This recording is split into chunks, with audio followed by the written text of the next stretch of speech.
Благодарам госпоѓа Јосиленовска Давкова. Следен за збор е господинот Антонио Пешев, извршен директор на Стопанската комора на Македонија.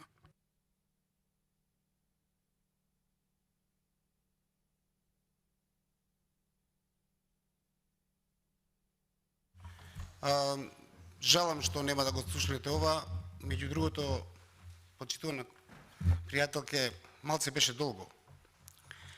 Почитувам председател на Националниот совет за евроинтеграција, почитувам председател на Комисијата за европски прашања, почитувам заменик премиер Маричич, почитувам амбасадоре, Ваша екселенцијо, Ваши екселенции, почитувани пратеници, драги пријатели, сакам да ви кажам дека некако работиве, изгледаат онака како што треба да се каже, ние викаме многу бабици килаво дете и додека кучињата лајот, караванот си минува, ама нашиот караван не минува.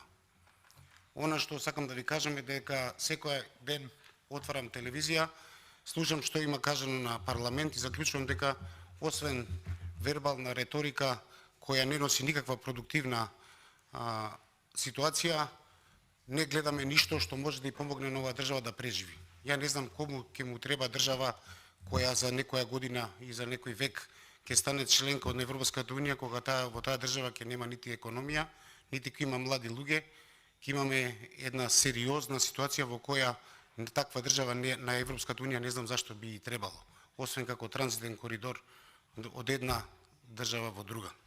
Кога пред 2000-та година ми кажа дека Македонија ќе стане членка на Европската унија во 2012 година, сакав да пукнем од мука заради тоа што мислев дека тоа ќе биде крај на светот.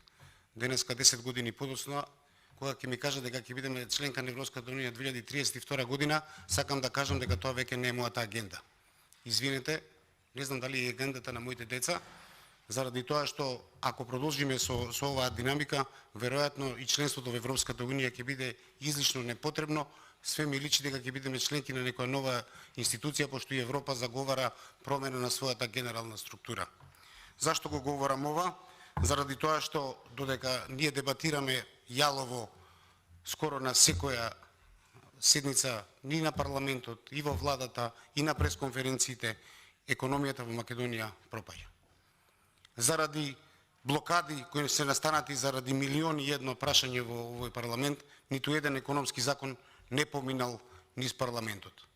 Компаниите умираат, ние струја немаме, енергија покушаваме да направиме, трошиме пари, смешни закони во кои треба само да се дигне рука и да се каже монтирајте фотоволтаици, ние ги плаќаме, не ги плаќат дури ни буџет. Не проаѓаат. Се молјакаме за ситни пари, се молјакаме за обични работи кои може да и помогнат на економијата да подели плата. Инфлацијата ги качува платите, не можеме да ги додржиме луѓето на работните места. Ја не ве разбирам. Зашто го правиме ова?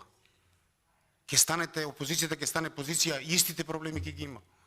Дајте одвојте, дајте да правите како сика посебни седници со економски прашања, посебни седници со политички прашања. Не блокирајте све на куп. Ова не можеме да го издржиме, ја не знам да ви кажам. Денеска очекувам, еве се подготвуваме како деловна седница за она што не чека сега во наследната состанок во Европа, велат ќе го нападнат отворен Балкан. Знаете што да ви кажам? Па ние не го правевме отворен Балкан заради тоа што ни се кефна сега да правиме отворен Балкан контра Европска унија. Па и ние знаеме дека Европската унија е ултимативното место на кое треба да биде државата. Отворен Балкан беше само шанса да преживееме малку. Ве молам да ме прекинете ако сум долг. Она што сакам да ви кажам е дека отворен Балкан е вежба. Тоа ни е нашата, како да кажам, вежбанка.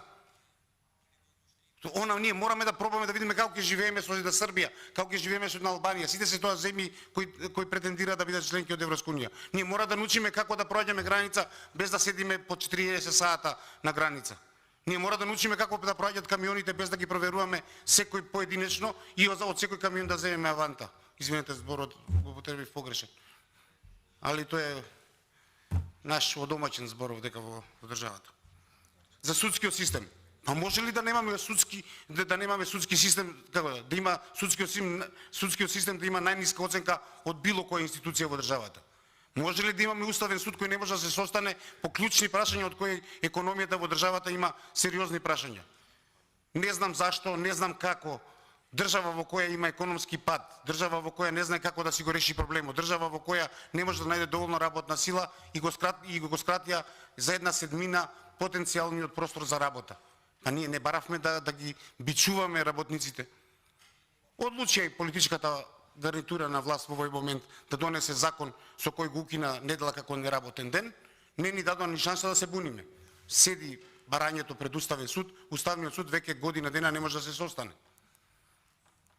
На крај крајшта, навистина не знам што треба да се случи да го видите тоа што ние го гледаме од онаму каде што значи не прашувате гаталец.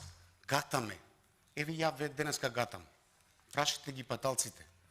Секој месец вадат пари од нигде. Немаме фондови, ни ветуваат.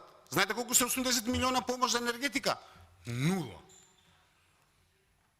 Во овој момент на Македонија и треба од 300 до 400 милиона помош минимум да го прегрмиме зимото. 80 милиона се само како да купиме фластер за рана која крвари. Се извинувам на моето. Она што сега сакам да ви го кажам. Знаете како? Ова некако мириса на принудна управа.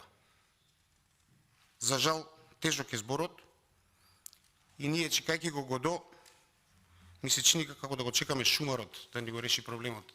Не стигаме сами да се договориме како ќе функционираме во оваа средина. Јас се извинувам за овој мој говор, малце емотивен, ама уморен сум од чекањето на Годо. Ви благодарам многу.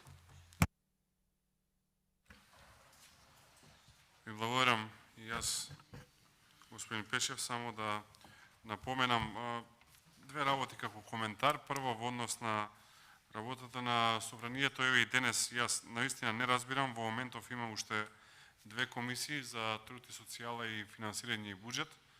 Како е возможно ние еднаш годишно разгледуваме извештај баш во исти момент да се закажуваат комисии и добивам пораки од пратеници кои што сакаат да се овде, ама не можат да се тука затоа што мора да се на други комисии. Второ, во однос на мерките, денес колку што знам на Комисија за финансирање и буџет има 4 закони баш од овој пакет. Сакал сега да го поканам господинот Харил Снопче да се обрати. Повелете.